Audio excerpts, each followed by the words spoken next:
இன்றைய தலைப்புச் செய்திகள் வாசிப்பது மோகனா. நீங்கள் பார்த்து கொண்டே இருப்பது பாரிஸின் தற்போதைய நிலவரம்.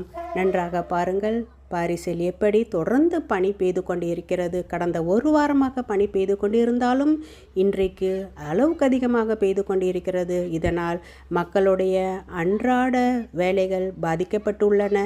பள்ளிக்கு செல்லும் சிறுவர்களுக்கும் மிக பாதிப்பாக உள்ளது. ஏனெனில் தரையில் கால் வைக்கும் பொழுது அந்த ஐஸ் கட்டிகள் நமக்கு வழுக்கிவிட வாய்ப்பு உண்டு. தலையில் பலமாக அடிபட வாய்ப்பு உண்டு. புதன்கிழமை இன்று பிள்ளைகளுக்கு விடுமுறை. ஆகையால் அவர்கள் இந்த பனிக்கட்டிகளை சேகரித்து ஒருவர் மேல் ஒருவர் எய்து விளையாடி மகிழ்கின்ற காட்சியை தான் நீங்கள் தற்போது பார்த்து கொண்டிருக்கிறீர்கள்.